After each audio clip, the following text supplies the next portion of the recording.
નમસ્કાર. ચાલો જરાય સમય બગાડ્યા વિના સીધા જ સમજીએ કે આકારણી વર્ષ 2026-27 માટેના નવા ટેક્સ નિયમો આપણા નાણાકીય આયોજન પર કેવી અસર કરી શકે છે. આગામી થોડી મિનિટોમાં આપણે આ બધા ફેરફારોને એકદમ સરળ ભાષામાં સમજી લઈશું. સ્ક્રીન પર દેખાતા આ આંકડા પર એક નજર કરો. 12,75,000 રૂપિયા. વિશ્વાસ નહીં થાય, પણ આટલી આવક સંપૂર્ણપણે કરમુક્ત હોઈ શકે છે. હા, ખાસ કરીને જો કોઈ પગારદાર વ્યક્તિ હોય. ચાલો જોઈએ કે આ કેવી રીતે શક્ય છે. હવે મનમાં સવાલ તો થાય જ કે આટલી મોટી રકમ કરમુક્ત કેવી રીતે હોઈ શકે? શું આ કોઈ ગતકડું છે? ના, બિલકુલ નહીં. ચાલો આખા ગણિતને સ્ટેપ બાય સ્ટેપ તોડીને સમજીએ. તો ચાલો એ વાતથી શરૂઆત કરીએ જેના માટે સૌ કોઈ રાહ જોઈ રહ્યા છે કે વધુ બચત કેવી રીતે કરી શકાય. આપણે એ ફોર્મ્યુલાને સમજવા જઈ રહ્યા છીએ જે શૂન્ય કરની વાતને વાસ્તવિકતામાં ફેરવી શકે છે. જુઓ, આ કોઈ જાદુ નથી, પણ ચોક્કસ ગણિત છે. આ આંકડા પાછળ 3 મુખ્ય કારણો છે. પહેલું, મૂળભૂત મુક્તિ મર્યાદા હવે વધારીને 4 લાખ રૂપિયા કરી દેવામાં આવી છે. બીજું, પગારદાર કર્મચારીઓને 75,000 રૂપિયાનું સ્ટાન્ડર્ડ ડિડક્શન મળે છે. અને ત્રીજું, જે સૌથી શક્તિશાળી છે, એ છે કલમ 87A હેઠળનું રિબેટ. આ ત્રણેય ભેગા મળીને આપણને 12.75 લાખ સુધી પહોંચાડે છે. આ આખી ગણતરીમાં સૌથી મોટો ગેમ ચેન્જર છે કલમ 87A હેઠળનું રિબેટ. એક વાત ખાસ યાદ રાખજો, આ કોઈ કપાત નથી, આ સીધી ટેક્સ ક્રેડિટ છે. એટલે કે જો તમારી કરપાત્ર આવક 12 લાખ રૂપિયા સુધીની હોય તો સરકાર તમારી ટેક્સની જવાબદારીને સીધી જ શૂન્ય કરી દે છે. આ જ એ કારણ છે જેના લીધે આટલી મોટી રકમ કરમુક્ત બની શકે છે. પણ હા, જો આવક 12 લાખની રિબેટ મર્યાદાને વટાવી જાય તો પછી ટેક્સના દરો આ રીતે લાગુ પડે છે. તમે જોઈ શકો છો કે 12 લાખથી વધુની આવક પર 15% કર શરૂ થાય છે અને જેમ જેમ આવક વધે તેમ તેમ દર પણ વધતા જાય છે. આને જ પ્રગતિશીલ કર માળખું કહેવાય છે. પણ એવા લોકોનું શું જેમની આવક 12 લાખથી બસ થોડીક જ વધારે હોય? શું તેમને એકદમ મોટો ટેક્સ ભરવો પડશે? ના, એવું નથી. સરકારે એના માટે પણ એક સરસ વ્યવસ્થા કરી છે જેને કહેવાય છે માર્જિનલ રિલીફ. આ એક પ્રકારનું સેફ્ટી નેટ છે જે એ સુનિશ્ચિત કરે છે કે કોઈને પણ તેમની વધારાની આવક કરતાં વધારે ટેક્સ ભરવો ન પડે. ઓકે, તો હવે આપણે નિયમો તો સમજી લીધા, પણ હવે વાત આવે છે પ્રેક્ટિકલ પગલાંની. રિટર્ન ફાઇલ કરવાની પ્રક્રિયામાં સૌથી પહેલું અને અગત્યનું કામ છે પોતાના માટે સાચું ITR ફોર્મ પસંદ કરવું. આ એક એવો સવાલ છે જે લગભગ દરેક કરદાતાના મનમાં આવે છે કે ભાઈ, આટલા બધા ફોર્મ્સમાંથી મારે કયું પસંદ કરવાનું? ચાલો આ મૂંઝવણને એકદમ સરળ બનાવી દઈએ. જો યોગ્ય ફોર્મ શોધવું ખરેખર બહુ સહેલું છે.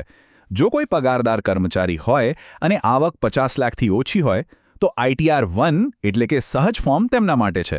જો આવક બિઝનેસ કે પ્રોફેશનમાંથી આવતી હોય તો ITR 3 ભરવું પડશે.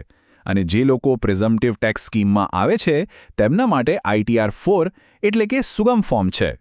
સાચું ફોર્મ પસંદ કરવું એ તો જાણે અડધી લડાઈ જીતવા બરાબર છે, પણ બાકીની અડધી લડાઈ છે સમયસર રિટર્ન ફાઇલ કરવું. તો ચાલો હવે એ મહત્વપૂર્ણ તારીખો પર એક નજર કરીએ જે કોઈ પણ સંજોગોમાં ભૂલવી ન જોઈએ. આ તારીખોને હમણાં જ તમારા કેલેન્ડરમાં કે ફોનમાં નોંધી લો. મોટા ભાગના પગારદાર લોકો માટે 31 જુલાઈ છેલ્લી તારીખ છે. જો કોઈ કારણસર આ તારીખ ચૂકાઈ જાય તો પણ ગભરાવાની જરૂર નથી. 31 ડિસેમ્બર સુધી બિલેટેડ રિટર્ન ફાઇલ કરવાનો વિકલ્પ ખુલ્લો રહે છે. આપણે સૌ જાણીએ છીએ, ક્યારેક ભૂલ થઈ જાય છે અને ડેડલાઇન ચૂકાઈ જાય છે. પણ સારી વાત એ છે કે ટેક્સનો કાયદો ભૂલ સુધારવાની તક પણ આપે છે. તો ચાલો જોઈએ કે જો મોડું થઈ જાય તો આપણી પાસે કયા વિકલ્પો છે. સમયસર રિટર્ન ન ભરવાના 3 મુખ્ય ગેરફાયદા છે. પહેલું, 5,000 રૂપિયા સુધીની લેટ ફી લાગી શકે છે. બીજું, જે પણ ટેક્સ બાકી હોય તેના પર દર મહિને 1% લેખે વ્યાજ ચડે છે.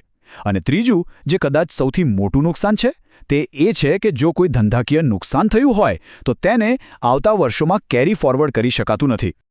તો જો મૂળ તારીખ ચૂકાઈ જાય તો પહેલો વિકલ્પ છે બિલેટેડ રિટર્ન, જે 31 ડિસેમ્બર સુધી ભરી શકાય છે. અને માની લો કે એ તારીખ પણ ચૂકાઈ ગઈ તો પણ હજુ એક રસ્તો છે, અપડેટેડ રિટર્ન એટલે કે ITR U. આના દ્વારા તમે તમારી વધારાની આવક જાહેર કરી શકો છો, પણ એ વાત યાદ રાખવી જરૂરી છે કે આનાથી રિફંડ ક્લેમ નથી કરી શકાતું. શું તમે જાણો છો કે જો તમે સમયસર રિટર્ન ભરી દીધું હોય પણ પછી ખબર પડે કે તેમાં કોઈ ભૂલ રહી ગઈ છે તો તેને પણ સુધારી શકાય છે? જી હા, એના માટે રિવાઇઝ્ડ રિટર્નનો વિકલ્પ છે અને હવે તો આની સમયમર્યાદા પણ 31 માર્ચ 2027 સુધી લંબાવી દેવામાં આવી છે. આટલી બધી માહિતી પછી હવે આપણે સૌથી મોટા અને મહત્વના પ્રશ્ન પર આવીએ છીએ. જૂની કર વ્યવસ્થા પસંદ કરવી કે નવી? આ એક એવો નિર્ણય છે જે સીધી રીતે બચત પર અસર કરી શકે છે. અહીં એક ખૂબ જ મોટો ફેરફાર થયો છે જે જાણવો અત્યંત જરૂરી છે. હવેથી નવી કર વ્યવસ્થા ડિફોલ્ટ વિકલ્પ છે. આનો સીધો અર્થ એ છે કે જો તમે જાતે કોઈ વિકલ્પ પસંદ નહીં કરો તો તમને આપમેળે નવી વ્યવસ્થા હેઠળ જ ગણવામાં આવશે.